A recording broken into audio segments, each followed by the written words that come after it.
Meus amados irmãos e irmãs, mais uma vez quero saudá-los e saudar a todos que nos acompanham a partir de agora nessa transmissão, com a graça e a paz do Senhor Jesus.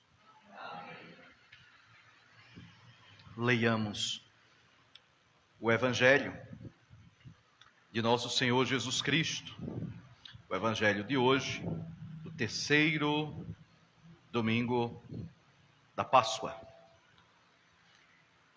Evangelho segundo João, capítulo 21, do versículo 1 ao 19, dando continuidade, sequência às aparições de nosso Senhor Jesus Cristo aos seus discípulos depois da sua gloriosa ressurreição.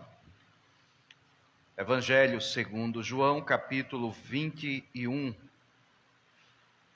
do verso 1 ao 19. Esse é o nosso texto de referência para o nosso estudo dessa noite. Espero que todos estejam com sua Bíblia aberta, mantenha a Bíblia aberta durante todo o sermão e faça as anotações que julgar necessárias. Depois disto, tornou Jesus a manifestar-se aos discípulos junto do mar de Tiberíades, e foi assim que ele se manifestou. Estavam juntos Simão Pedro, Tomé, chamado Dídimo, Natanael, que era de Caná da Galileia, os filhos de Zebedeu e mais 2 dos seus discípulos. Disse-lhes Simão Pedro: vou pescar. Disseram-lhe os outros: também nós vamos contigo.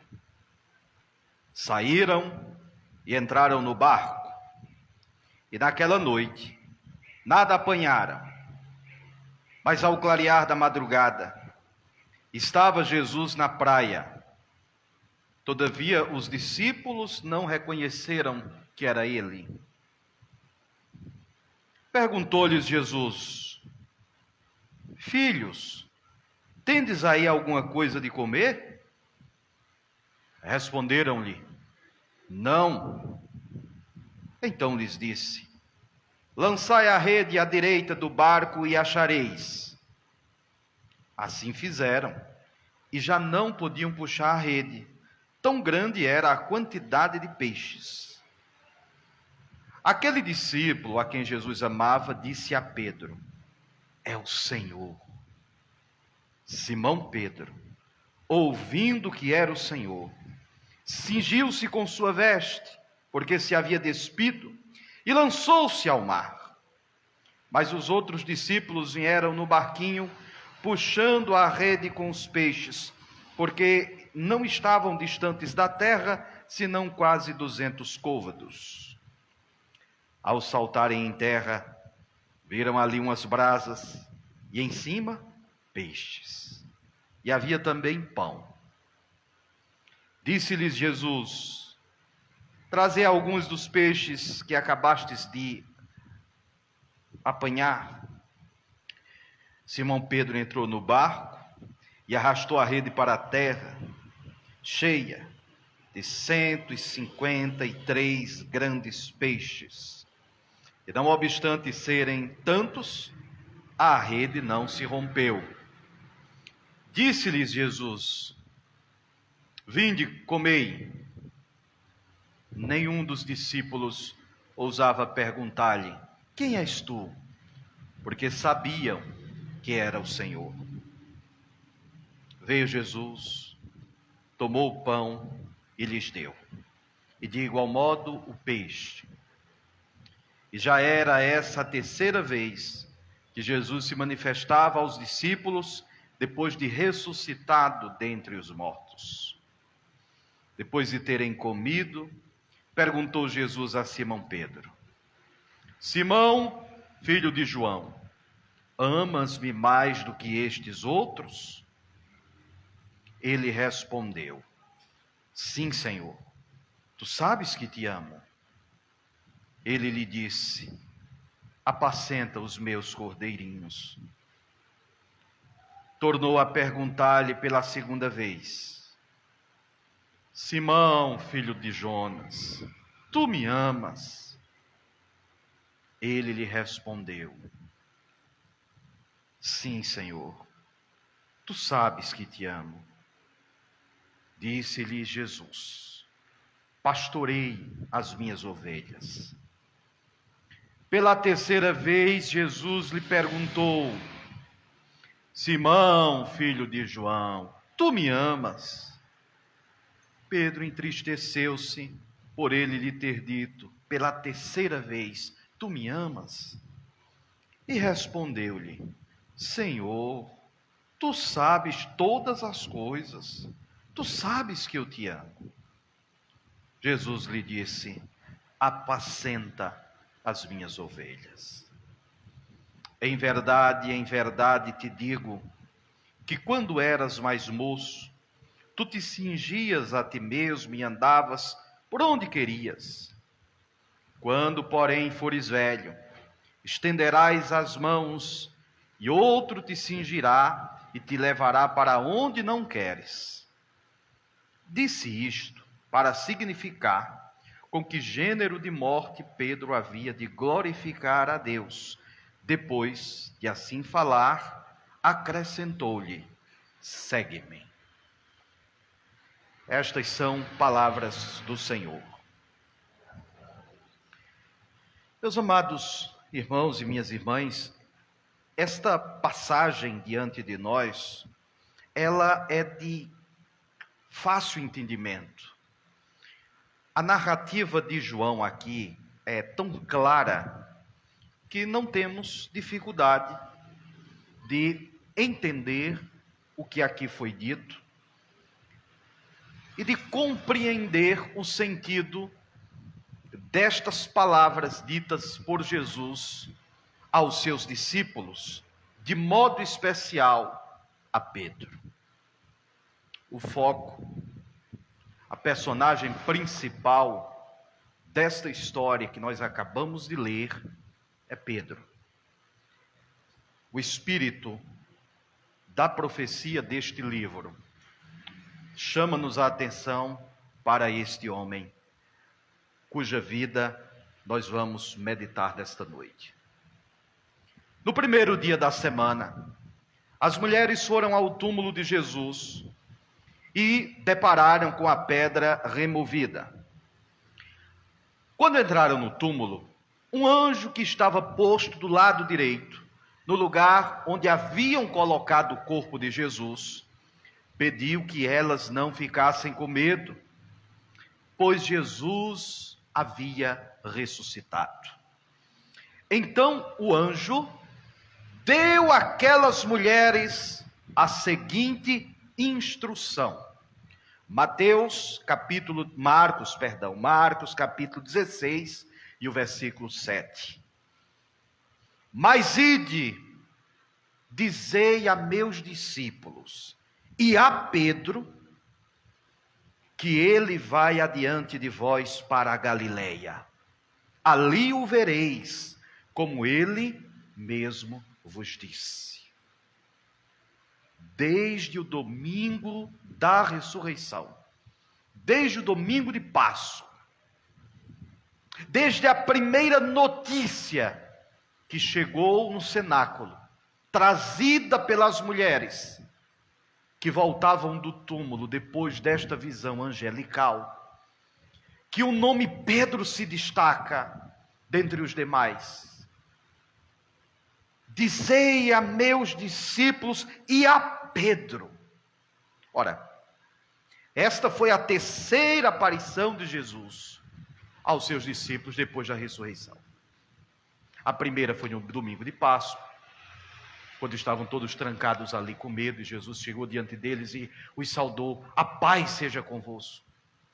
O segundo, que nós meditamos semana passada, porque no primeiro Tomé não estava presente. O segundo, no domingo seguinte, estando todos ali reunidos, inclusive Tomé, Jesus aparece mais uma vez a eles.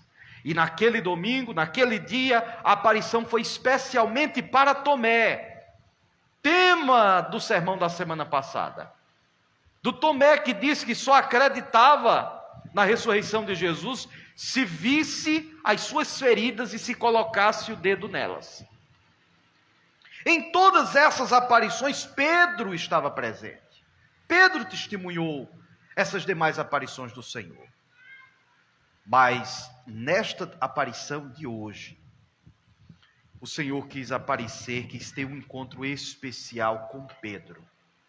Não no cenáculo, local das outras manifestações, mas num lugar que falava fundo ao coração de Simão.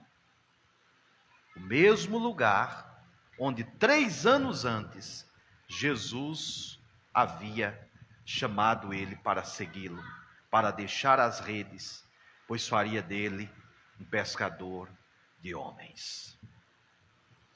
Preste atenção nessa passagem. Embora ela fosse dirigida a todos os apóstolos, ela foi recebida de modo especial por Pedro. Havia algumas coisas na vida desse discípulo, desse apóstolo, que precisava ser corrigida, que precisava ser restaurada. A razão, sabemos por quê.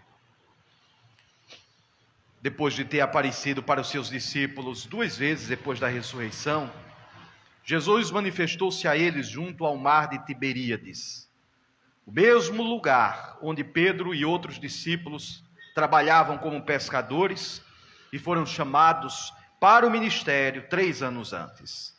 Essa terceira aparição seria o ápice das demonstrações inequívocas da ressurreição de Jesus.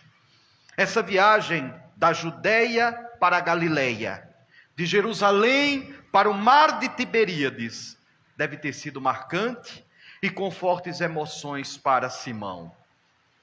Por que Jesus queria encontrar-se com eles na Galileia, se ele já tinha aparecido para eles em Jerusalém?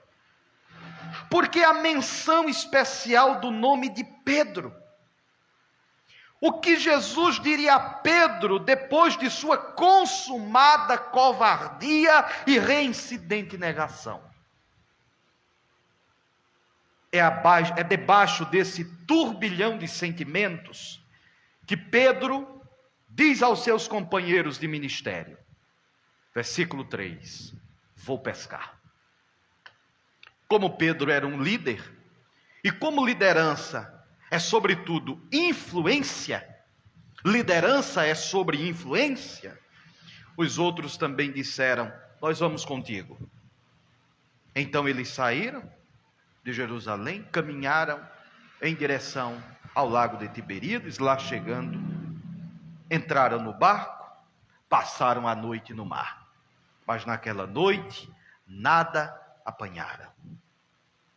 Mas algumas perguntas surgem à medida que nós vamos lendo o texto. Por que eles foram pescar? Por que Pedro estava decidido a pescar? Por que eram pobres e necessitavam de ganhar o seu próprio sustento?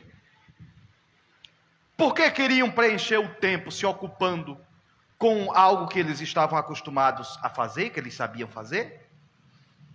Porque estavam desanimados e pensavam que a única opção que lhes restava era voltar ao passado e retomar a antiga prática? Porque se julgavam inadequados para continuarem sendo apóstolos depois de terem abandonado o seu Senhor na hora em que ele mais precisava? Sem resposta segura para essas perguntas, porque não temos as respostas para essas perguntas, o que temos no texto é uma constatação inequívoca do resultado da pescaria. Naquela noite, eles nada apanharam. Naquela noite, o mar não estava para peixe.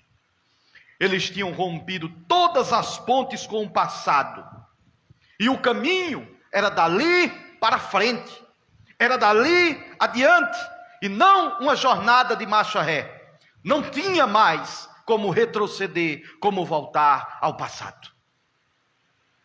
Essa é a terceira vez que Jesus ressurreto aparece aos seus discípulos, desta vez a 7 deles. Verso 4. Alta madrugada, Jesus estava na praia. Os discípulos que já voltavam da pescaria infrutífera e estavam a menos de 100 metros da praia, não o reconheceram. Talvez pela escuridão da noite, que ainda não tinha sido totalmente dissipada, ou talvez por causa da escuridão dos seus olhos, que não os permitia contemplar o Senhor ressurreto vivo. Talvez a névoa, a escama dos seus olhos espirituais ainda não tinha saído completamente. Verso 5. Perguntou-lhe Jesus: filhos, tendes aí alguma coisa de comer? Com o propósito de fazer uma conexão com seus discípulos, Jesus lhes pergunta: filhos, não tendes nada para comer? Notem que o simples fato de chamá-los de filhos demonstra o profundo amor de Jesus por eles e a manifestação plena da sua graça restauradora. Jesus não estava ali para julgá-los, nem condená-los por sua covardia, pelo que fizeram no momento, desde a prisão até a crucificação do Senhor. Jesus não estava ali para contender com eles. Ninguém que vai entrar em uma disputa com outro, começa chamando a outra pessoa, o outro lado, de filho. Filho, tem alguma coisa aí para comer? Os discípulos, frustrados, responderam: não, nada. Aqui não tem nada. Essa resposta demonstra que o trabalho deles havia sido infrutífero naquela noite. Como é o trabalho de qualquer cristão sem Jesus? Como é o trabalho que você faz se estiver fazendo sem a motivação correta? Sem que aquele trabalho redunde em glória ao nome do Senhor. Sem que Cristo esteja envolvido nesse trabalho. Não haverá sucesso, não haverá êxito. A pescaria não logra êxito, e sozinhos eles jamais poderiam suprir suas necessidades, e muito menos de uma multidão. Verso 6, Jesus então ordena: lançai as redes à direita do barco e achareis. Assim fizeram. E o que aconteceu, meus irmãos? Já não podiam puxar a rede, tão grande era a quantidade de peixes. Sem tardança, eles obedeceram à ordem, mesmo sem convicção da verdadeira identidade daquele que falava com eles. Essa ordem era mais uma ponte de contato para Jesus ter acesso ao coração dos discípulos e abrir os seus olhos para o fato de sua ressurreição. No começo do seu ministério, Jesus realizou esse mesmo milagre no mesmo local. No mesmo local. E por isso seus primeiros discípulos creram nele, quando viram esse milagre da pesca maravilhosa. A primeira pesca maravilhosa foi quando Jesus fez de Pedro um pescador de homens. Pedro, que estava lavando as suas redes, jogou tudo para lá e seguiu a Jesus. Nessa segunda pesca maravilhosa, Jesus restaurou Pedro para ser um pastor de ovelhas. Jesus tira das mãos de Pedro a rede de pescador e em seu lugar coloca um cajado de pastor. Segunda parte do 6 até o verso 8, ao obedecerem à ordem de Jesus, a rede se preenche de peixes grandes. Nesse momento, e eu acho belíssima a forma como João relembra esse episódio e registra aqui, João sussurra aos ouvidos de Pedro: é o Senhor. É o Senhor.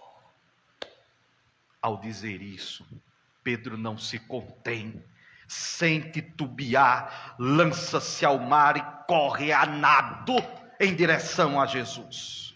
Os outros vêm puxando o barco e a rede cheia de peixes. Aquele milagre, repetido nos mesmos moldes do primeiro, era uma prova eloquente o suficiente de que eles estavam diante daquele que vence a morte, o pecado, as trevas. Cristo está vivo. O Senhor está vivo. O Mestre está vivo. Versos do 9 ao 14. Os discípulos chegam na praia, talvez esperando uma reprimenda de Jesus por causa dos seus fracassos. Não puderam vigiar comigo quando eu estava no Getsêmani, se esconderam, com medo das autoridades, me negaram. Pedro me negou 3 vezes, sumiram, não foi? Se esconderam com medo.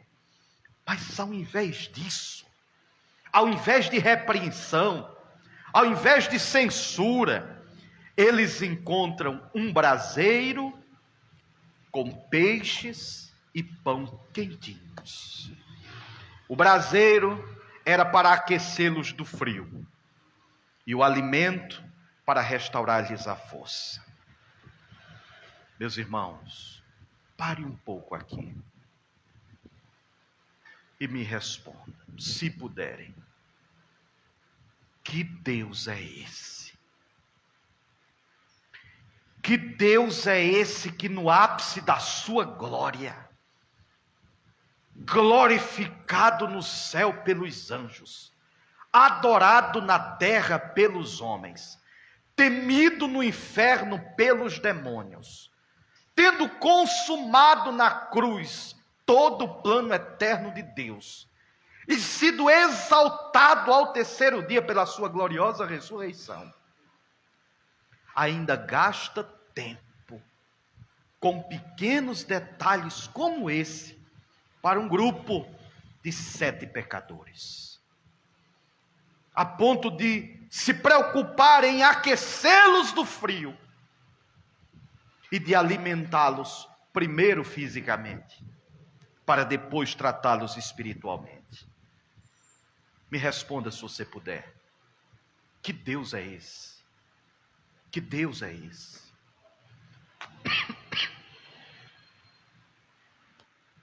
Ele é o mesmo que não considera sem importância nenhum detalhe da sua vida, por menor que seja, para cuidar de nós como Ele tem cuidado. Ele é o mesmo. Ele é o mesmo. Os discípulos olham, o café da manhã estava pronto, e Jesus ordena que tragam mais peixes daqueles que acabaram de apanhar. Jesus os convida para comer. Os discípulos ficam calados, perplexos, admirados diante do Senhor ressuscitado. Não tinham coragem de abrir a boca para dizerem nada. Então Jesus toma o pão e lhes dá, e de igual modo o peixe. Estava estabelecida ali a comunhão, o compartilhamento, o cenário da plena restauração. O comentarista Warren Wiersbe destaca o amor de Jesus demonstrado em alimentar Pedro antes de tratar de suas necessidades espirituais. Ele deu a Pedro a oportunidade de se secar, de se aquecer no fogo, de satisfazer sua fome e desfrutar de comunhão pessoal com Ele. Sem dúvida, meus queridos e amados irmãos, sem dúvida o espiritual é mais importante que o material. O espiritual está acima do material, sem dúvida. Mas o cuidado com o físico prepara o caminho para o ministério espiritual. Não negligenciar as necessidades básicas dos nossos irmãos e irmãs, em detrimento das coisas espirituais que temos para oferecê-los. Versículos do 15 ao 17. Jesus esperou até que todos comessem, até que todos estivessem alimentados. Depois, no meio do grupo, dirige-se a Pedro e lhe pergunta acerca do seu amor. Pedro confirma seu amor a Jesus e recebe dele a restauração plena e a comissão imediata. 3 diferentes perguntas são feitas, 3 respostas são dadas, e cada uma delas é seguida de uma ordem afetuosa para que Pedro sirva a Jesus publicamente, sirva a Jesus diante dos homens. Analisaremos agora cada uma das 3 perguntas que Jesus fez a Pedro e as suas respectivas respostas.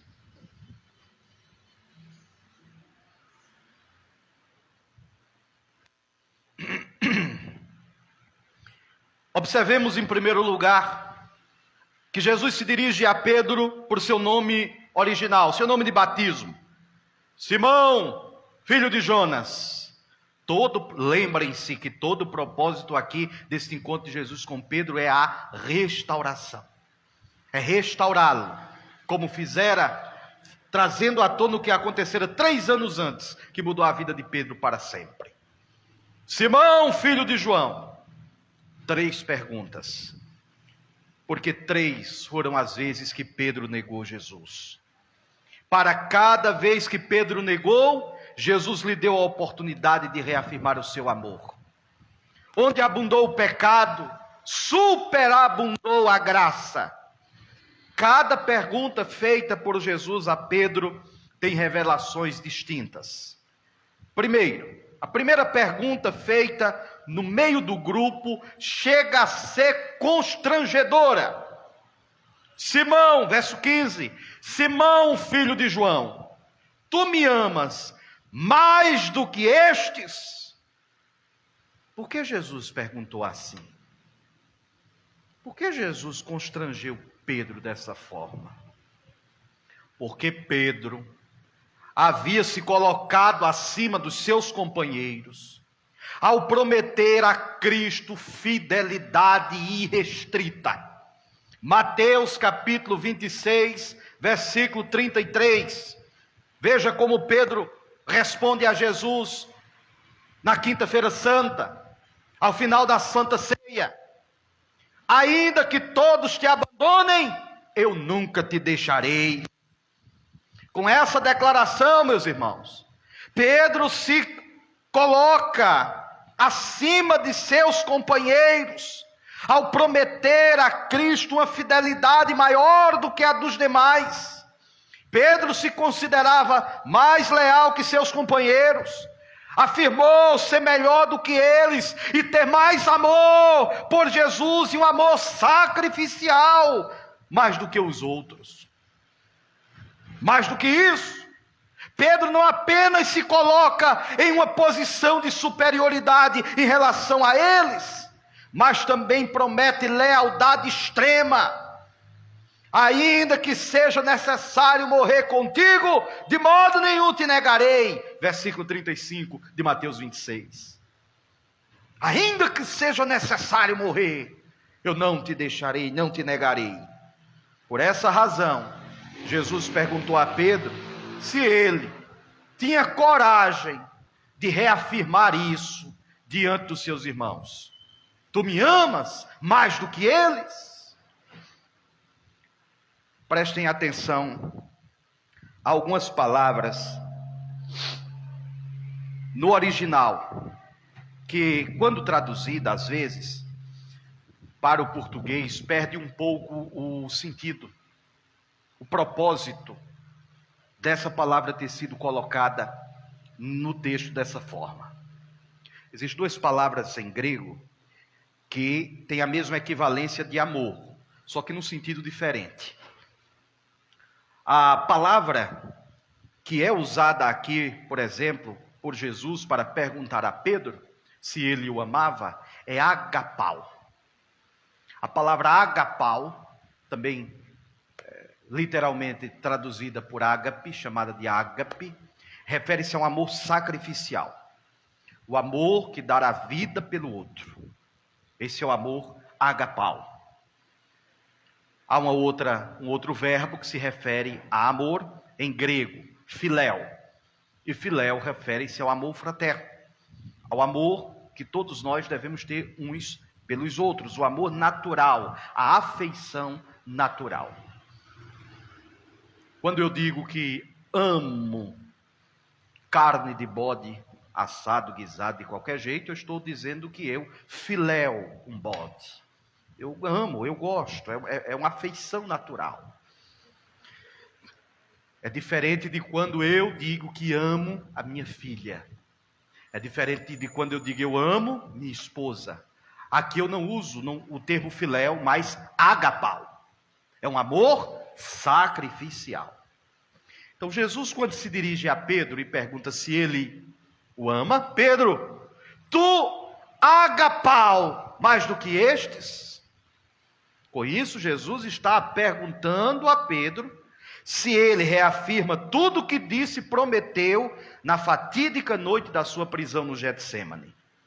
Já Pedro, quando responde a Jesus, sim, Senhor, eu te amo, ele usa o verbo filéu. Filéu, que se refere a esse amor fraternal, a esse amor natural. Pedro não tem coragem de dizer mais que ama a Jesus de modo sacrificial. Pedro não tem mais convicção de que tem em si segurança, como ele tinha naquela noite, antes de se decepcionar consigo mesmo, negando Jesus 3 vezes antes do galo cantar. Na segunda pergunta, Jesus não usa mais a expressão mais do que estes. O propósito era só lembrar a Pedro do que ele tinha dito na noite da última ceia. Na segunda ele já não pergunta, porém repete a mesma palavra agapau, para denotar o tipo de amor a que Cristo se refere. Pedro, tu me amas? Estaria Pedro disposto e pronto, mesmo sem se considerar mais melhor dentre os seus irmãos, o melhor do que os outros, estaria Pedro disposto a amar a Cristo, a ponto de morrer por ele, a ponto de dar a sua vida por ele? Na terceira pergunta, Jesus desce até o nível de Pedro, e aqui vemos mais uma vez um exemplo de humildade, de humilhação de nosso Senhor e Salvador, e de amor de Jesus para com Pedro, esse amor agapau, usando o mesmo termo de amor que Pedro estava usando, já não se referindo mais a agapau, mas filéu, como se quisesse dizer a Pedro, Pedro, esse amor também serve para mim, eu aceito também esse amor, porque eu é quem vou transformar este amor filéu em agapau. Você não precisa estar dizendo a todo mundo por aí, espalhando para todo mundo que ama a Deus, a ponto de dar a sua vida por Ele, se preciso for. Você pode ser humilde e dizer, Senhor, eu não tenho convicção de que eu te amo tanto assim. Eu não ouso dizer que eu te amo até a morte, que eu me sacrificaria por ti. Eu sou covarde, Senhor, eu sou fraco, Senhor, mas me ajuda, porque eu te amo, do meu jeito, dessa maneira como o Senhor conhece, como o Senhor sabe. Tu sabes todas as coisas, tu sabes que eu filéu, tu sabes que eu não agapau, mas eu te amo, Senhor, eu te amo. Agora vejam as respostas de Pedro a Jesus, as 3 respostas. Nas 3 respostas, Pedro reafirmou seu amor ao Senhor, dizendo, sim, Senhor, tu sabes que te amo. Quando Jesus fez a terceira pergunta, Pedro entristeceu-se e acrescentou, Senhor, tu sabes todas as coisas, e sabes que eu te amo. Nas 3 respostas, Pedro usou não o verbo agapau, mas filéu. Ou seja, Pedro não tem mais coragem de dizer que ama a Jesus a ponto de dar a sua vida por ele. Pedro não ousa mais confiar em si mesmo para demonstrar sua fidelidade. Pedro não quer mais aparecer, não quer ser mais melhor do que os outros. Humildemente, confessa que não tem poder em si mesmo para revelar tão grande e sacrificial amor. Sua tristeza, demonstrada em face da terceira pergunta de Jesus, decorre do fato do Senhor ter mudado a palavra para o mesmo gênero de amor, filéu, que Pedro estava usando. Diante da primeira pergunta e consequente resposta de Pedro, Jesus lhe disse: apacenta os meus cordeirinhos. Verso 15. Apacenta os meus cordeirinhos. A palavra grega, bosque, apacentar, significa literalmente dar-lhes de comer, alimentá-los. Os cordeirinhos são as ovelhas pequenas, as mais frágeis e sensíveis. Está implícito que Jesus está restaurando nesse encontro não apenas a vida de Pedro, mas também o seu ministério. A exigência para Pedro voltar à lide pastoral, a única exigência para Pedro ser reintroduzido no colégio apostólico, para Pedro voltar a ser um pescador de almas, é amar a Jesus, o dono do rebanho. Jesus não perguntou a ele: Pedro, você me teme? Pedro, você me honra? Pedro, você me admira? A única condição para cuidar das ovelhas de Cristo é amar o pastor das ovelhas. O bispo Riley diz que Jesus tem uma consideração tão carinhosa pelo seu rebanho, que não confiará a ninguém, exceto aqueles que o amam e, portanto, amarão a todos os que são seus por sua causa. Aqueles que não amam verdadeiramente a Cristo, nunca irão amar verdadeiramente as ovelhas de Cristo. Pedro é chamado para dar alimento aos pequenos cordeirinhos, a velar por eles e apacentá-los. Pedro vai cuidar dos cordeirinhos que pertencem a Jesus, o bom pastor, o grande e supremo pastor das ovelhas. Que Jesus disse a Pedro: cuida das minhas ovelhas. As ovelhas não são de Pedro, são de Jesus. Ele as comprou com preço de sangue. Pedro deve demonstrar seu amor a Jesus, cuidando das ovelhas de Jesus. A demonstração de que Pedro ama Jesus está na maneira como Pedro apacenta as ovelhas que pertencem ao Senhor. A missão que Pedro recebe aqui é pastoral. Ao ser chamado da primeira vez por Jesus, da sua ocupação de pescador, para se tornar um seguidor de Jesus, Pedro recebeu de Jesus um anzol, ou uma rede de pescador. Você será agora pescador de homens.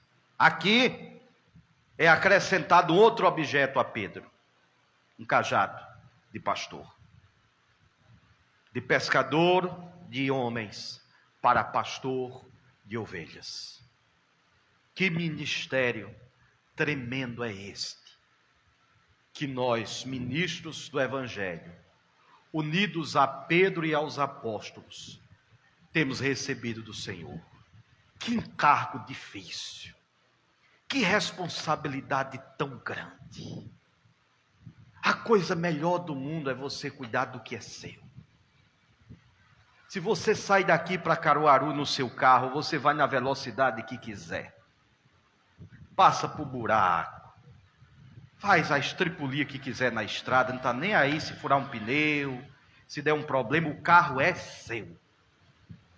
Mas quando você sai de uma viagem com um carro emprestado, É um cuidado tão grande, um medo tão grande de bater, de arranhar, de acontecer qualquer coisa. Porque não é seu o carro. Você, quando chegar, tem que devolver da mesma maneira que pegou. O Senhor nos confiou um rebanho, sobre o qual nós temos que zelar, que pastorear com cuidado, com zelo, de que estamos tomando conta daquilo que não nos pertence, de que estamos cuidando do alheio, de que estamos velando por algo que não nos pertence e sobre o qual teremos que dar um dia prestar contas. Está aqui, Senhor. Está aqui. O rebanho que tu me confiaste está aqui.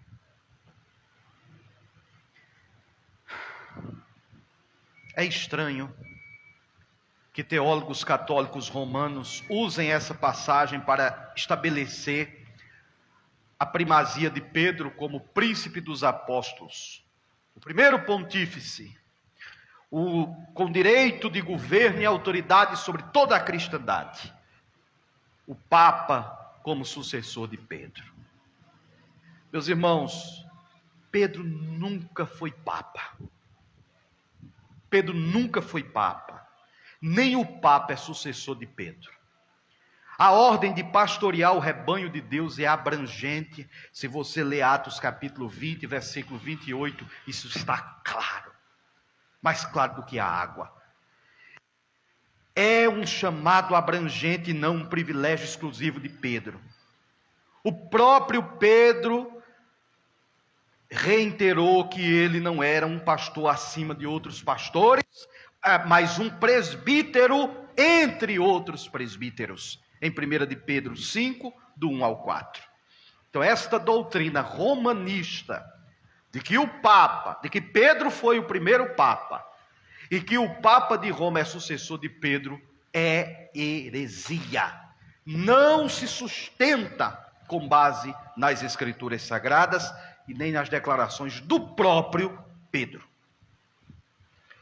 Por fim, Jesus revela o futuro de Pedro.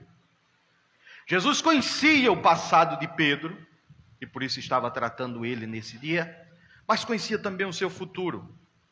Sua vida do início ao fim estava sob o controle de Jesus. Ele mostra a Pedro que quando ele era mais moço, aqui nos versículos 18, em verdade te digo que quando eras mais moço, tu te cingias a ti mesmo e andavas por onde querias. Quando porém fores velho, estenderão as mãos e outro te cingirá e te levará para onde não queres.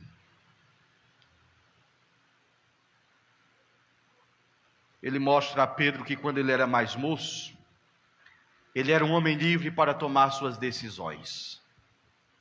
Mas naquele tempo, porém, acovardou-se e negou o Senhor, com medo de ser preso e morto, terminar como ele numa cruz.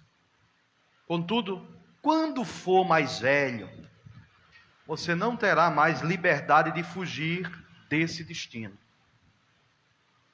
Então, ele será preso e pregado numa cruz romana, como foi nosso Senhor.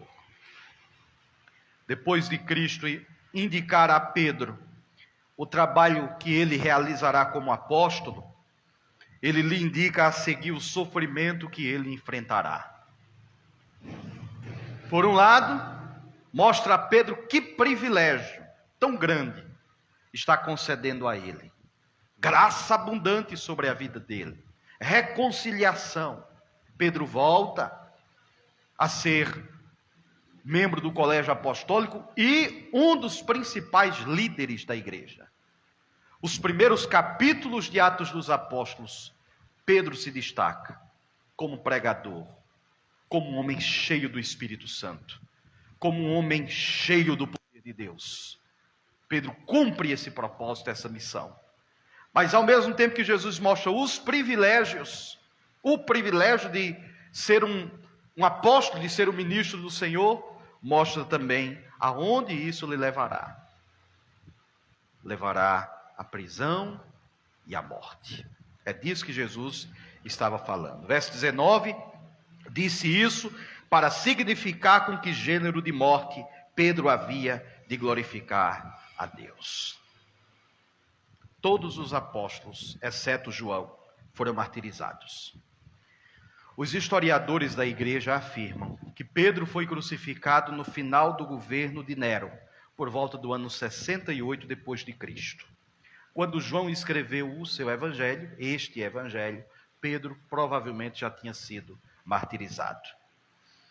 Por não ser um cidadão romano como Paulo, Pedro foi preso, julgado e condenado à morte de cruz. Tertuliano, Eusébio de Cesareia, Justino e tantos outros pais da igreja que cobriram o período pós-apostólico da história da igreja, testificam de igual modo o martírio de Pedro crucificado.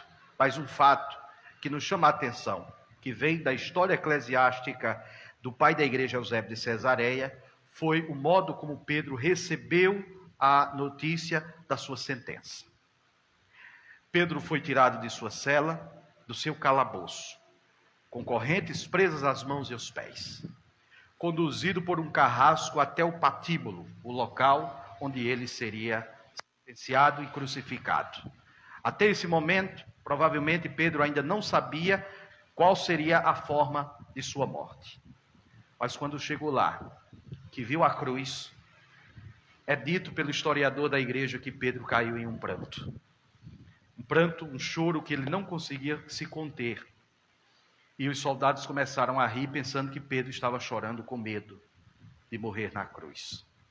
E Pedro agarrou-se a um deles chorando e suplicou que o crucificasse de cabeça para baixo, porque não era digno de morrer da mesma forma que o seu Salvador.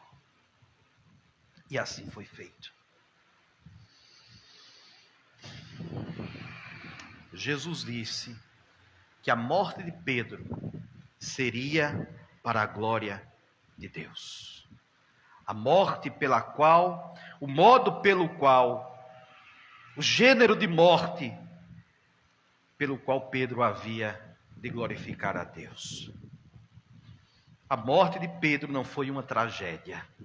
Sua morte glorificou a Deus e até hoje serve de exemplo para todos nós que nos dizemos cristãos, seguidores do mesmo Cristo, pelo qual Pedro esteve disposto a morrer e morreu de fato.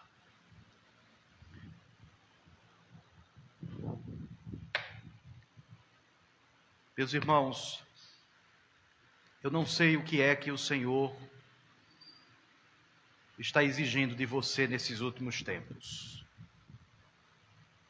Eu não sei, mediante a revelação que cada um aqui tem tido, através da palavra de Deus, da vontade de Deus para as suas vidas, o que é que Cristo tem exigido de você.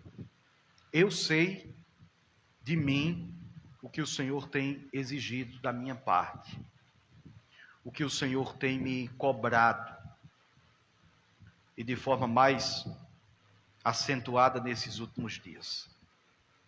Mas uma coisa eu posso afirmar a vocês todos, que o Senhor não exige de nós nada demais, comparado ao que Ele fez por nós. É que aquilo que Ele exige de nós, por mais difícil que pareça, é pequeno, é pouco, é insignificante, comparado ao seu amor, que nos alcançou, a nós, pobres e miseráveis pecadores. A nós que já o decepcionamos tanto, a nós que já o negamos tanto. Pedro só negou Jesus 3 vezes. Nós, eu não sei quantas.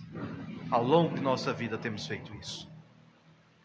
Mas a promessa que fica, e essa é a ênfase da história e do testemunho de Pedro, a grande mensagem desse texto é que para aqueles que amam o Senhor, mesmo que só o amem filéu, mesmo que ainda não amem agapau, promessa para todos nós é que ainda existe uma praia nos esperando. E nesta praia há um fogo feito para nos aquecer. Há peixe e pão sobre as brasas para nos alimentar. Há uma palavra de esperança para todos aqueles que decidiram amar a Jesus, amar o Senhor. Você pode dizer isso agora a Ele? Você pode reafirmar o seu amor ao Senhor? Que privilégio nós temos nessa noite. A liturgia deste culto nos dá essa oportunidade. A mesma que Pedro teve, você está tendo nessa noite, de reafirmar o seu amor por Jesus. Você tem coragem de fazer isso ou vai negá-lo? Feche seus olhos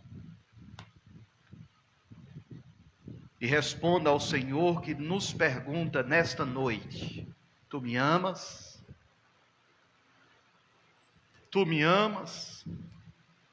O Senhor não quer saber se você ama Ele mais do que os seus irmãos, não. O Senhor não quer saber se você ama mais do que o seu cônjuge ao Senhor, não. O Senhor quer saber se você o ama. Reafirme isso nessa noite. Diga ao Senhor: Senhor, tu sabes todas as coisas. Tu sabes. E sabes que eu te amo. Do meu jeito, do meu modo, falho, errando, tentando acertar, caindo, tentando me reerguer, ferido, magoado, mas caminhando, carregando as cicatrizes da batalha, mas caminhando por amor a ti. Tu sabes que eu te amo. Reafirme isso agora. Se essa é a convicção que você tem no coração. E receba nessa noite perdão, reconciliação. A graça de Deus está sendo derramada sobre a sua vida nesse momento. Sinta-se reconciliado, reconciliada com Deus. Seus pecados perdoados, o seu passado todo apagado, lançado no mar do esquecimento. E tudo se fazendo novo por meio daquele que nos amou e a si mesmo se entregou por nós na cruz. Nós te louvamos, te agradecemos, glorificamos, exaltamos o teu nome, Senhor. Porque o teu amor é imensurável. Não há como descrever com palavras humanas, não há expressões suficientes que possam fazer jus ao teu amor derramado em nossos corações. Nós te louvamos e te agradecemos. E te dizemos, Senhor, aquilo que só um verdadeiro filho pode dizer ao seu verdadeiro pai: eu te amo. Como queríamos, Senhor, agora poder dizer isso olhando os teus olhos, segurando as tuas mãos com as marcas da cruz, poder te dizer isso, contemplando o teu rosto como Pedro fez naquele dia. Como não é possível ainda olharmos a tua face, nós o dizemos na certeza de que estás nos ouvindo, tão vividamente quanto ouviste dos lábios de Pedro, esta mesma frase: Senhor, eu te amo. Eu te amo.